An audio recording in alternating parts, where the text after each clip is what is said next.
Okay, here is my homebrew calibration stand, test bench, whatever you want to call it, for these Enticer oil pumps. It uses the Yamaha Autolube system and just has a gearbox that runs off of the primary clutch. And so what I've done is I've 3D printed a mount that connects the motor from a wheelchair via a 3D printed gear and shaft, and then I got a little bearing plate out here, and that's driven off of a benchtop power supply.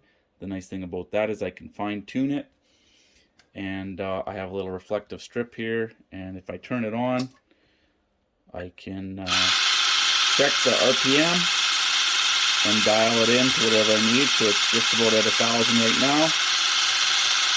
Sorry, that's a little bit noisy. But yeah, it's spinning at about 1,000 RPM right now. And the nice thing about that is we know through testing I figured out that about 16 revolutions of the motor or the driving gear produces 1 stroke on the pump. And I have this little dial gauge set up so it's easier to see that stroke. And the way I did that is I just took the cover off the pump and just 3D printed a little holder for the cable. And so the idea is the cable can adjust the stroke. So the more throttle you apply, the more stroke you get out of the pump.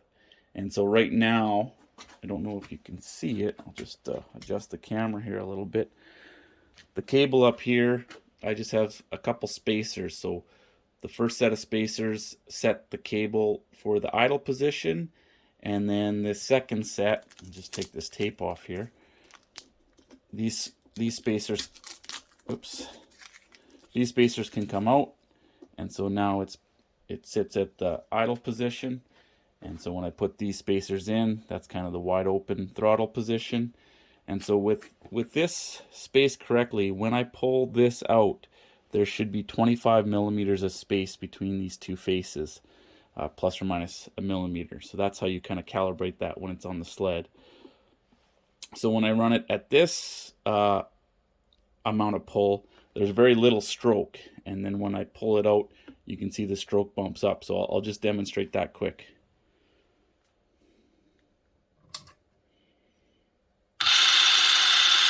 See, there's not much stroke, and then when I pull the cable out, it really increases, and then you can vary it too a little bit. Oops. So pretty neat system that way. So right now, I just have the stock oil tank plumbed up into the pump, and the oil lines that normally go to the carb manifold are just dumping into a little catch can here. So the calibration aspect, there's some numbers. And this probably isn't going to show up very well, but there's a minimum output, and that's 0.5 to 0.63 cubic centimeters per 200 strokes. And cubic centimeter is also a milliliter. And then the maximum output is 4.15 to 4.7 millimeters per 200 strokes. So it has this pump reduction number. I'm not sure where that comes into play, but I did figure out that there's 16 revolutions per stroke. So at 1,000 RPM for 200 strokes, 200 strokes would be 200 times 16, so you have 3,200 revolutions. And at 1,000 RPM, you're looking at 3.2 minutes, or 3 minutes and 12 seconds. So the setup will be, I'll have a graduated cylinder that the 2 oil lines will feed into, and we'll run this at 1,000 RPM for 3.2 minutes, and then we will check how much we have for both the minimum cable length and the maximum cable length, and we'll just see whether we're in spec. I'm curious to find out myself.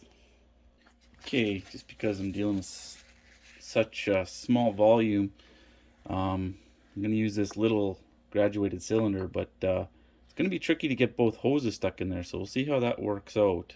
They might end up kind of pinching them off to stick them both in there, so I might need a funnel. So I've swapped these hoses with some new hose, and I'll purge them, and then we can start our test. So we should be able to watch the oil kind of pump through them if I speed this up.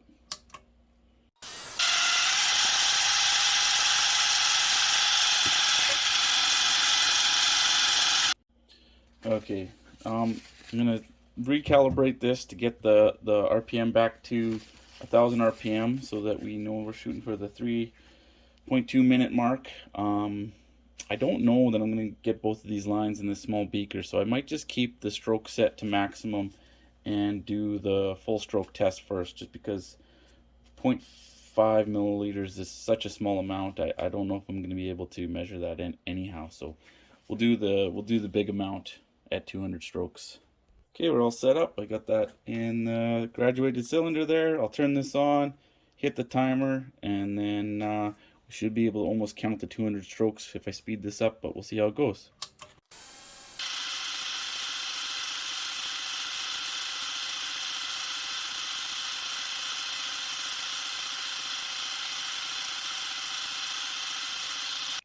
Okay, I'll try and get you in line to see this measurement.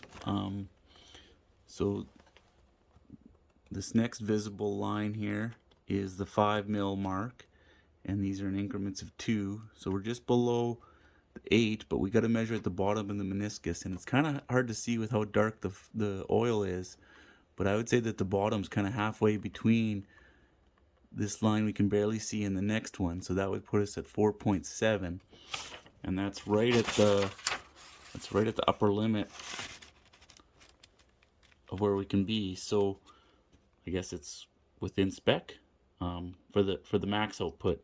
I think this minimum is going to be really hard to measure, but I might try that next. So I was able to jam both of these in the smaller test tube or graduated cylinder as well, so we may as well go for the minimum stroke measurement as well. So I'll get that started here. So I forgot to film that pumping, but this is the measurement, and so these lines are 0.1 millimeters apart, so you can see that the top of the fluid's sitting about at the 7 mark, but I think the bottom of the meniscus would be closer to the 6, which puts us at the higher limit for the minimum stroke, which is 0.63 milliliters. So yeah, looks like it's within spec, close enough for myself anyhow. Yeah. Now would be a good time to explain why I would spend the time to build something like this. The reason is I have this oil pump here that seems to have gone bad, and I know that's pretty uncommon for these. They're pretty bulletproof, but this one did stop pumping oil on me, and so I tried to rebuild it, and that didn't seem to work. So I wanted to try it with one I thought was good, get a baseline so that I could actually test the rebuild on the wet end, because there isn't a lot of information out there for that. And so now I can take this one off, put this one on, and do some more testing and hopefully fix this one. So I'll take this apart next and kind of show you how that all goes together. First thing is I just had this little cap to hold the cable while this one is off, so I'll swap that out.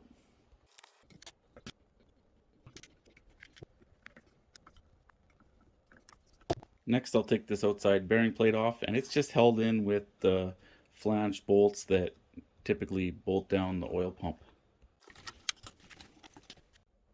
So you can just see I have a little skateboard bearing in there, and then that just goes over this end of the shaft. And now the shaft can come out, and you can see that it's just fully 3D printed, the whole shaft, gear assembly, and it worked really well. It doesn't even seem to have a lot of wear on it. And this just indexes with a pin that's inset on the motor, and I'll show you that in a minute. So this 3D print has some bosses for these guys. I didn't put bolts in these. I just used 2 bolts to hold it on, and that seemed enough. But these are a pretty snug fit, so I'm gonna have to probably tap this off to wrestle it out of there.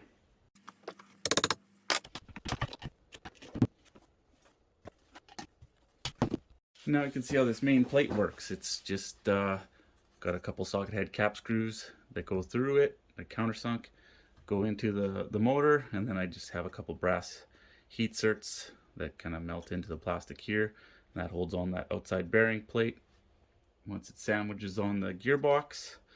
And you can probably see that those dowels are pretty snug. I had to yank one out. And then you can kind of see how this motor works. It's the shaft kind of goes inside, and there's a little pin on inside there that this engages on, and then that just yeah, spins the gearbox. So that's the assembly. I think that's the video. Hopefully that makes some sense and maybe demystifies these things a little bit. Thanks for watching.